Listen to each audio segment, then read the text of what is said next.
Hello, friends. Guess what? Guess what? Guess what?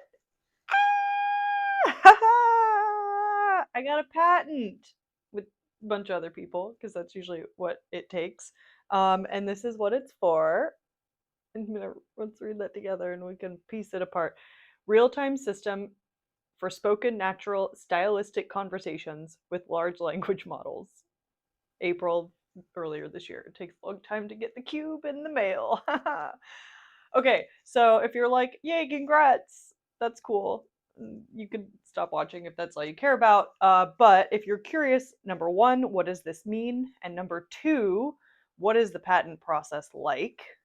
I will go into some more detail in the rest of this video. So we'll give some time for some of y'all to exit. Da, da, da. Okay. So let's dig into it. What the heck does this mean? This is very much patent speak because you have to be super, super specific when you're filing a patent, which is good, so that you don't just make some random general sweeping claim.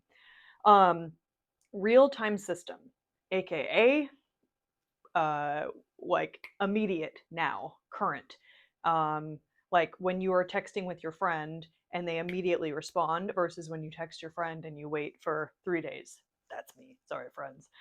Okay, so real-time system, immediate response for spoken, natural, stylistic conversations. Basically, we are talking to something in the way that we would talk to each other. So spoken, natural stylistic conversations. Natural meaning like we don't have to put on a specific hat to have that type of conversation. We can just talk like I'm talking to you right now. With large language models. So large language models, or LLMs for short, are the big super popular AI models right now. That's ChatGPT. ChatGPT is a large language model. It's also kind of been called generative AI, although generative AI is a little bit more generic. So it means that we built a system for immediate, for basically having a conversation, a spoken conversation with an LLM. And this is the project that I've referred to as FriendBot. So we patented that technology, but we also made it open source, which basically just means that like we get the IP rights, so like other people can't go and sell it or whatever, but anybody can use it to build things with it. I believe it's an MIT open source license, but don't quote me on that. I haven't checked that in a hot second. Okay, so that's number one. That's what this patent lingo means. And we'll give some time for the other folks to filter out because let's talk about the patent process number two. Okay, so patent process is really difficult. I started looking into filing a patent back in 2014. It was a while ago. Holy stars, that's almost 10 years ago. That's funny. So, my graduate research project was a soil moisture sensor that could control an irrigation system. So, basically, if you had a small urban farm or a garden or something that you wanted to make sure it got watered, but you didn't want to overwater, um, you could use a soil moisture sensor to turn your irrigation system, like your sprinkler system or ideally a drip irrigation system, on and off.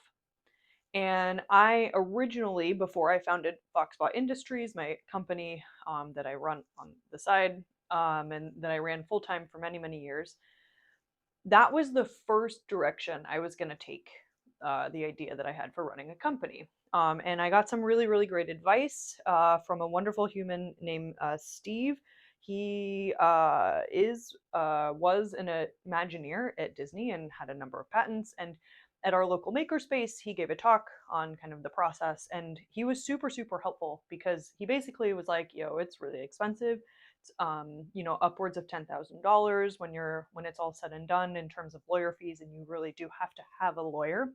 And for international patents, it's even more expensive. We're looking at hundreds of thousands of dollars for the lawyer fees and for all of the paperwork and things like that. And so as, fresh out of grad school, I was like, that's funny. I don't have that money. And then the other thing that he mentioned too, which I found really insightful, was like, well, even if you get a patent, how are you going to enforce it unless you have the backing of some legal department or something like that? So really, the purpose of filing a patent is less useful from an individual perspective. It's really expensive, it's really difficult, and also, even if you get that patent under your own name, if some big company wants to go and kind of steal it, there's nothing you can really do about it because it costs a lot of money to go and defend that patent. Not saying that that's right or anything, but that's just the situation that we are in. And so I was like, okay, thank you for all that information. It saved me a ton of time. If I thought that it was worth it, I could have pursued it more. But I really appreciated the frank discussion that Steve had with us and I asked him some follow-up questions, and he was very helpful. So yay, thank you, Steve and Crashbase. Really useful community for me when I was first getting started. Anyway, so yes. So fast forward to today, and a lot of folks will get patents through their employer, like Microsoft, for example. Or if you work at a university, that's another great place to have assistance in filing patents. So if you're interested in getting some IP under your name, it is a really good feeling. I got a little bit of a bonus for this. I'm probably not going to make a bunch of money off of it. It's really, really difficult to do that. Not to say that you shouldn't, but if there is a big idea that you have, I would recommend going through the startup process, getting investors, getting feedback from people that have experience in building out scalable products, that type of thing.